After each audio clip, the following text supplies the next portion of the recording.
নমস্কার সবাইকে, গল্পাঞ্জলি চ্যানেলে আপনাদের স্বাগত। আমি রুমকি। আমার আজকের নিবেদন রবীন্দ্রনাথ মৈত্র রচিত ছোট গল্প জলপানি।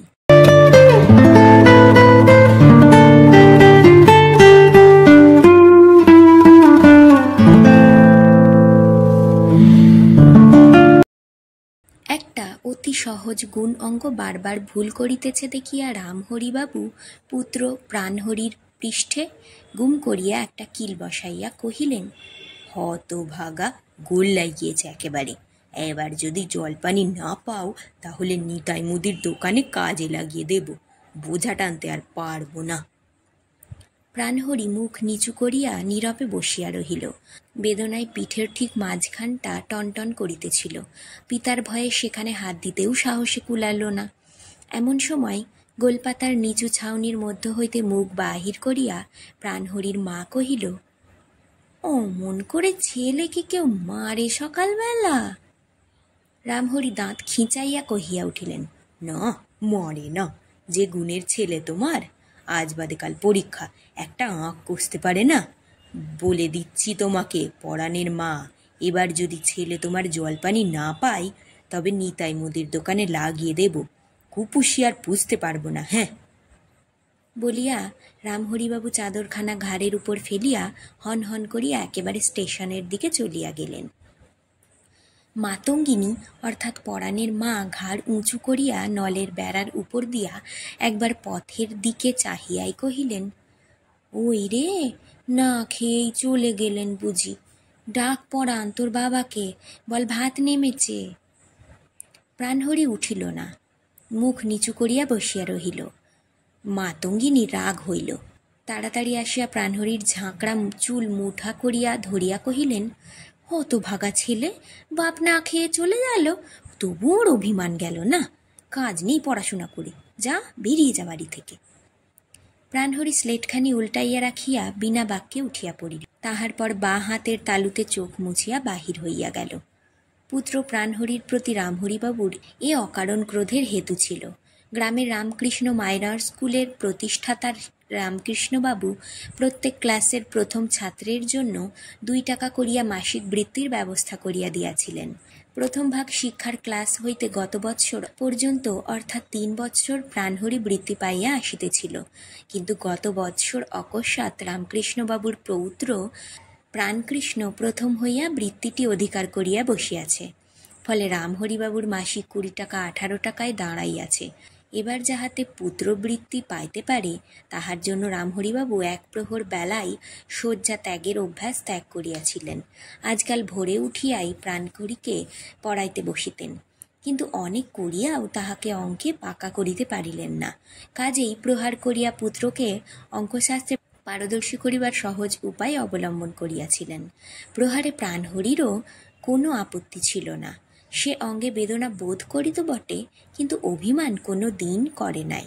মাতঙ্গিনী ভুল বুঝিয়াছিলেন। আজও প্রাণহরি অভিমান করে নাই, তাহার হইয়াছিল ভয়। বৃত্তি না পাইলে নিতাই মুদির দোকানে কাজে লাগিতে হইবে, পিতার এই কথা শুনিয়াই সে বিভীষিকা দেখিল। স্পষ্ট চোখে পড়িল নিতাই মুদির রক্তচক্ষু, দোকানের ছোকরা চাকর মধুর প্রাত্যহিক নির্যাতন, ঝোলাগুড়ের হাঁড়ির চারিপাশে তাহার আবাল্যের ভীতির হেতু হিমরুলের চাক।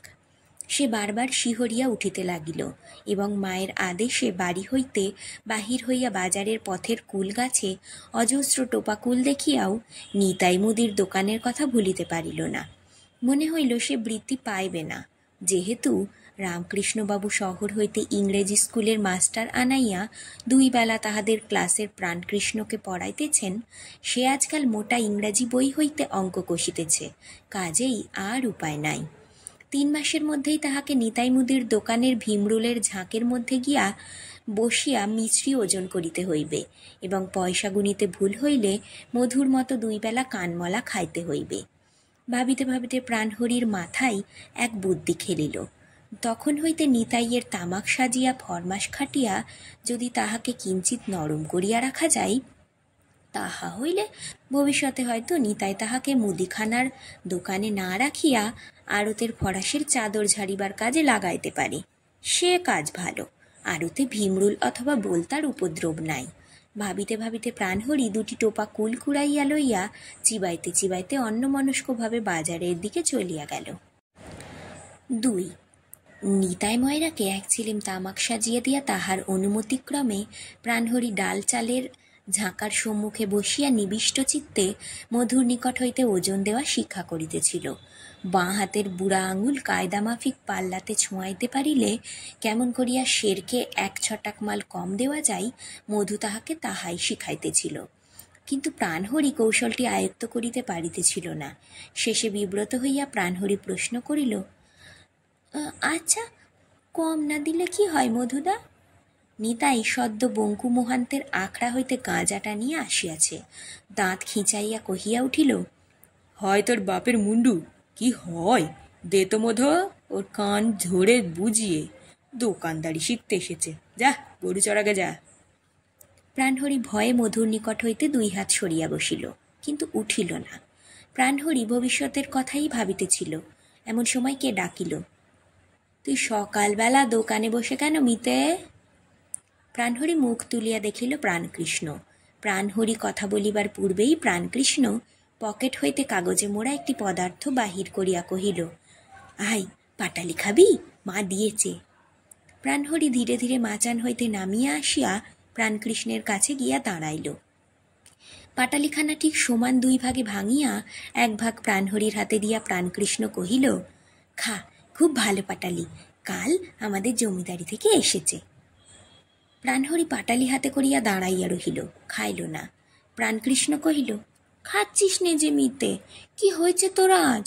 উত্তরের জন্য প্রাণকৃষ্ণ প্রাণহরির মুখের দিকে চাহিয়াই দেখিল প্রাণহরির চোখ ছলছল করিতেছে। প্রাণকৃষ্ণ নিজের ভাগের পাটালিখানা মুখের কাছ হইতে নামাইয়া পকেটে পুড়িয়া প্রাণহরির 2 হাত ধরিয়া কহিল, বল মিতে, কি হয়েছে? নিতাই গেঁজেলটা মেরেছে বুঝি? কেন এলি ওর দোকানে? এত প্রশ্নের জবাব প্রাণহরি দিল না। কহিল, দোকানদারি শিখছিলাম। প্রাণকৃষ্ণ আশ্চর্য হইয়া কহিল, দোকানদারি? আজ বাদে কাল পরীক্ষা, এখন দোকানদারি কি রে, পড়বি নে আর? প্রাণহরি বলিল, বাবা আর পড়াবে না বলেছে। কেন? প্রাণহরি বন্ধুর কাছে প্রাতঃকালের ঘটনা বিন্দু বিসর্গও গোপন করিল না। অকপটে সমস্তই শুনিয়া গেল। শুনিয়া প্রাণকৃষ্ণ কহিল, তুই বৃত্তি পাবি মিতে, সত্যি বলছি। কেমন করে? আমি যে তোর মতো অঙ্ক জানি নে। না জানলি বা, আমি ফার্স্ট আর তুই সেকেন্ড হবি। প্রাণকৃষ্ণ কহিল। প্রাণহরি হতাশ হইয়া কহিল, তাতে তো আর জল পানি পাবো না। প্রাণকৃষ্ণ কহিল, সেকেন্ড হলেই পাবি। আমি দাদাবাবুকে বলবো যে এবার থেকে ফার্স্ট আর সেকেন্ড 2টো বৃত্তি দিতে। প্রাণহরির মুখ উজ্জ্বল হইল। হাসিয়া সে জিজ্ঞাসা করিল, পারবি? প্রাণকৃষ্ণ বাঁ হাতে প্রাণহরির গলা জড়াইয়া ধরিয়া কহিল, বারে, পারবো না আবার? আমার দাদাবাবু আমার কথা শুনবে না মিতে? প্রাণকৃষ্ণের কথা শুনিয়া প্রাণহরি হাসিয়া ফেলিল। তাহার পরই উভয় বন্ধু গলা জড়াজড়ি করিয়া পূর্বোক্ত টোপা কুলের গাছের দিকে প্রস্থান করিল। 3 তাহাদের ক্লাসে 2টি বৃত্তিদানের প্রস্তাব শুনিয়া রামকৃষ্ণ হাসিয়া কহিল, কেন জাদু, ভয় হয়েছে ফার্স্ট হতে পারবে না বুঝি? তা হবে না, কিন্তু ফার্স্ট হওয়া চাই। প্রাণকৃষ্ণের আত্মমর্যাদায় আঘাত লাগিল। ভয় নহে, বন্ধুর উপকারের জন্যই সে প্রস্তাব করিয়াছে। সে কথাটি সদম্ভে বলিতে ইচ্ছা করিল, কিন্তু সাহস হইল না। কেননা বলিতে গেলেই প্রাণহরির কথা বলিতে হইবে। এদিকে প্রজার ছেলে প্রাণহরির সহিত মিতালি করিতে জননী এবং পিতামহ উভয়েরই নিষেধ ছিল। কাজেই উভয় সংকটে পড়িয়া দাদামশাই শ্লেষটি বিনা বাক্যে প্রাণকৃষ্ণ স্বীকার করিয়া লইল এবং খানিকক্ষণ ধরিয়া রামকৃষ্ণবাবুর মহাভারতখানা নাড়াচাড়া করিয়া প্রস্থান করিল। রাত্রি 9টার প্যাসেঞ্জার গাড়ি হুসহাস করিয়া চলিয়া গেল। তবু আজ প্রাণকৃষ্ণের ঘুম আসিল না। বারবার প্রাণহরির কথাই মনে পড়িতে লাগিল। বৃত্তি যদি সে না পায়, তাহা হইলে গাঁজাখোর নিতাই ময়রার দোকানে সে বাতাসা ওজন করিবে, আর প্রাণকৃষ্ণ তাহারই সম্মুখ দিয়া স্কুলে যাতায়াত করিবে। তাহা কেমন করিয়া সম্ভব? ভাবিতে ভাবিতে প্রাণকৃষ্ণ উঠিয়া খোলা জানালা দিয়া বাহির চাহিল। বাজারের সেই অশ্বত্থ গাছটা আবছায়া দেখিতে পাইল। গত বৎসর কালীপূজার রাত্রিতে বারোয়ারিতলায় দুই বন্ধু নাটকের অভিনয় হইতেছিল। প্রাণকৃষ্ণ ও প্রাণহরি পাশাপাশি বসিয়া যাত্রা শুনিতেছিল। শেষের দিকে ভাবাবিষ্ট হইয়া দুজনেই কাঁদিয়া ফেলিল। প্রাণকৃষ্ণ বুঝিল জগতে যার বন্ধু নাই তাহার কেহ নাই। প্রাণহরি কি বুঝিল তাহা সে জানে না, কিন্তু দুজনেই একসঙ্গে ফিরিবার পথে ওই অশ্বত্থতলায় আসিয়া দাঁড়াইল। প্রাণহরি ভয় পাইয়া কহিল, এইখানটায় এলেই গা ছমছম করে।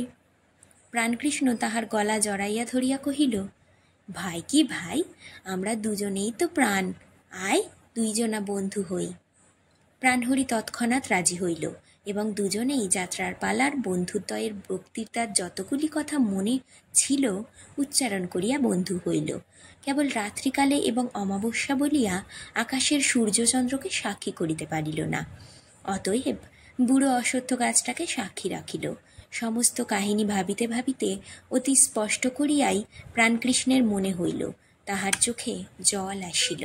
পরদিন প্রাতঃকালে ভাগ অঙ্কের প্রণালী ভালো করিয়া বুঝাইবার জন্য কেবল রামহরিবাবু প্রাণহরির পৃষ্ঠ লক্ষ্য করিয়া মুষ্টি উদ্যত করিয়াছেন, এমন সময় আঙিনায় প্রাণকৃষ্ণ প্রবেশ করিল। রামহরিবাবু উদ্যত মুষ্টি সংবরণ করিলেন, কিন্তু সমস্ত ব্যাপারটা প্রাণকৃষ্ণ দেখিয়া লইল। সহসা প্রভাতের সূর্যালোক তাহার কাছে অত্যন্ত ম্লান মনে হইল। সে একবার অত্যন্ত করুণ দৃষ্টিতে অঙ্কের খাতায় বদ্ধ দৃষ্টি প্রাণহরির দিকে চাহিল। তাহার পর তাড়াতাড়ি বাহির হইয়া গেল এবং মার্বেলের থলিতে লুকাইয়া প্রাণহরির মাতার জন্য যে নূতন আলু আনিয়াছিল সেগুলি চৌমাথার ডোবার জলে ঢালিয়া দিয়া বাড়ি ফিরিল। স্কুলে পৌঁছিয়ায় প্রাণহরি দেখিল বেঞ্চের এক কোণে প্রাণকৃষ্ণ চুপ করিয়া বসিয়া ভূগোল পড়িতেছে। প্রাণহরি কহিল, আজ আমাদের বাড়ি সকালবেলা তুই গেছিলি মিতে? প্রাণকৃষ্ণ কহিল, হ্যাঁ। প্রাণহরি প্রশ্ন করিল, কেন? দাদামশাই সহিত গত সন্ধ্যায় যে কথাবার্তা হইয়াছিল তাহা বন্ধুকে জানাইয়া বন্ধুর বৃত্তি লাভের একটি সুবিধাজনক উপায় উভয়ে পরামর্শ করিয়া স্থির করিবে, এই অভিপ্রায়েই প্রাণকৃষ্ণ বন্ধুর বাড়িতে গিয়াছিল। কিন্তু প্রাতঃকালে বন্ধুর যে নির্যাতন সে প্রত্যক্ষ করিয়াছিল তাহার পর আর এই নিদারুণ সংবাদ সে প্রাণহরিকে দিতে পারিল না। সংক্ষেপে কহিল, তোকে দেখতে। প্রাণহরি কহিল, আর সকালবেলা যাস নিমিতে? তোদের গনসা চাকর খেজুর রস পাড়তে আমাদের বাড়ির দিকে চেয়ে দেখছিল, তোর দাদুকে বলে দেবে। প্রাণকৃষ্ণ শুধু কহিল, বয়ে গেল। এই সময় মাস্টার আসিয়া পড়িলেন, কথাবার্তা আর অগ্রসর হইল না। ছুটির পর অকস্মাৎ প্রাণকৃষ্ণ প্রাণহরিকে বারান্দায় এক কোণে ডাকিয়া নিয়ে মৃদুস্বরে প্রশ্ন করিল, তোর বাবা তোকে মারে মিতে? প্রাণহরি কহিল, প্রাণকৃষ্ণ জিজ্ঞাসা করিল, কেন? প্রাণহরি কহিল, বৃত্তি পায়নি তাই। প্রাণকৃষ্ণ বলিল, বলিস তোর বাবাকে তোকে আর না মারে যেন। বাবা জমিদারি থেকে ফিরলে তাকে বলি তোকে জলপানি দেওয়াবো।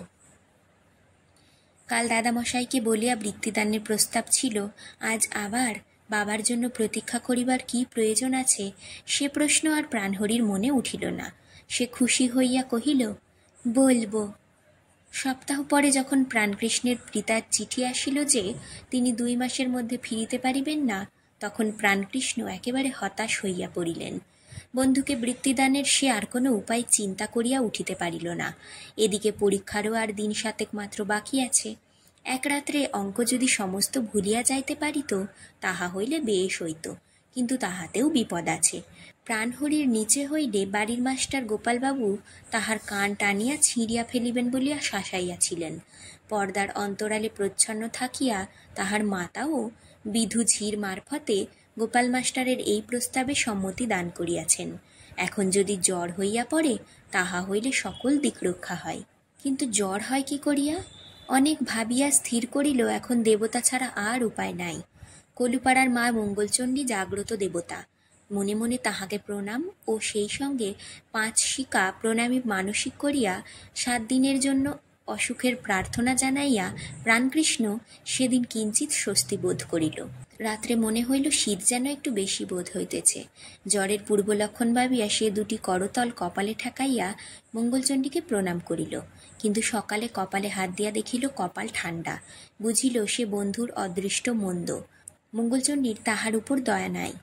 তখন মঙ্গলচণ্ডী ছাড়িয়া সে বাজারের বুড়া শিবের উদ্দেশ্যে যথেষ্ট পরিমাণ সিদ্ধি এবং কাঁচা দুধ মানত করিল, কিন্তু তাহাতেও কোনো ফল হইল না। হতভাগ্য প্রাণহরির প্রতি কোনো দেবতাই প্রসন্ন হইলেন না দেখিয়া প্রাণকৃষ্ণের আর চিন্তার অবধি রহিল না। সমস্ত দিন প্রাণহরির শুষ্ক মুখ, রামহরিবাবুর বদ্ধ মুষ্টি, নিতাই ময়রার রক্তচক্ষু পর্যায়ক্রমে প্রাণকৃষ্ণের মনে পড়িতে লাগিল। পরশু পরীক্ষা, প্রাণহরি নিশ্চয়ই তাহার কথার উপর নির্ভর করিয়া বসিয়া আছে। বৃত্তিলাভের কোনো ভরসা নাই, একথা শুনিলে বন্ধুর কি অবস্থা হইবে তাহা ভাবিতেও প্রাণকৃষ্ণের গা কাঁটা দিয়া উঠিল। সন্ধ্যায় নিতান্ত অস্থির হইয়া প্রাণকৃষ্ণ লেভেল ক্রসিংয়ের রাস্তায় ঘুরিয়া বেড়াইতেছিল। এমন সময় দেখিল তাহাদের বাড়ির গরুর রাখাল বাগদিদের ছেলে গুপির রেল লাইনের ধারে বসিয়া বাঁশের আর বাঁশি বাজাইতেছে। গুপিকে দেখিয়াই প্রাণকৃষ্ণের মনে আশু বিপন্মুক্তির একটু ক্ষীণ আশা জাগিয়া উঠিল। গুপি জ্বরের অছিলায় মাসে 8-10 দিন কাজ কামাই করে, জ্বর হইবার উপায় তাহার জানা সম্ভব। প্রাণকৃষ্ণ ডাকিল, গুপি। গুপি মুখ ফিরাইয়া প্রাণকৃষ্ণকে দেখিল, তারপর তাড়াতাড়ি উঠিয়া আসিয়া প্রণাম করিল। কি দাদা বাবু? প্রাণকৃষ্ণ কহিল, কাউকে বলবি নে বল, মা কালীর দিব্যি। গুপি তৎক্ষণাৎ শপথ করিল। প্রাণকৃষ্ণ প্রশ্ন করিল, তুই জ্বর করিস কি করে? গুপি ভয় পাইল, পাছে দাদাবাবু কর্তাবাবুকে বলিয়া তা সেই ভয়ে কহিল, জ্বর এমনি হয়। প্রাণকৃষ্ণ রাগিয়া উঠিল, এমনি জ্বর কখনো হয় না, সত্যি কথা বল, কাউকে বলবো না আমি। গুপি আশ্বস্ত হইয়া কহিল, মুন্সিদের এঁদো পুকুরে গুনে গুন্ডা আষ্টেক ডুব দিলেই জ্বর আসে দাদাবাবু। 2 বগলে পেঁয়াজ রাখলেও গা তাতে, কিন্তু পহরখানেকের বেশি থাকে না। প্রাণকৃষ্ণ আচ্ছা বলিয়া চলিয়া গেল। সতর্ক দৃষ্টিতে চারিদিক দেখিয়া মুন্সিদের এঁদো পুকুরের বাঁশঝাড়ের মধ্য হইতে যখন প্রাণকৃষ্ণ বাহির হইল তখন সূর্য ডুবিয়াছে। পথে আসিয়া তাহার মনে হইল যে গুপি সত্য কথাই কহিয়াছে। সর্বাঙ্গে অত্যন্ত শীত বোধ হইতেছে ও মাথাও টনটন করিতেছে। প্রভাতে গুপিকে একটা শিখি বকশিস দিবে স্থির করিয়া প্রাণকৃষ্ণ বাড়ি ফিরিল। 2 দিন প্রাণকৃষ্ণের সঙ্গে প্রাণহরির সাক্ষাৎ হয় নাই। পরীক্ষার দিন আসিয়া প্রাণহরি তাহার বন্ধুর সন্ধান করিয়া শুনিল যে সে পরীক্ষা দিবে না, কারণ কেহ কিছু বলিতে পারিল না।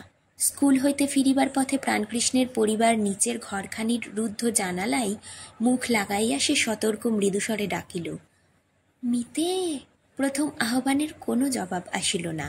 দ্বিতীয়বার ডাকিতেই পাশের একটি জানালা হইতে মুখ বাড়াইয়া বিধুজি কহিল, তেনার অসুখ গো, অসুখ, বের হবে কি? প্রাণহরির মুখখানি ছোট হইয়া গেল।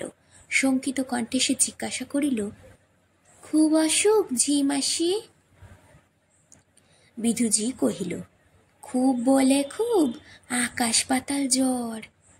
বন্ধুকে একবার দেখিবার প্রার্থনা জানাইবার পূর্বেই বিধুজি জানালা বন্ধ করিয়া দিল।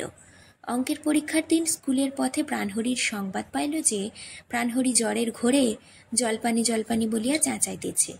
সংবাদ শুনিয়া সে বন্ধুর বাড়ির দিকে চলিল। বাড়ির সদর দরজার রাস্তায় সারি সারি মোটরকার দেখিয়া ভয়ে আর বাড়িতে ঢুকিতে তাহার সাহসে কুলাইল না।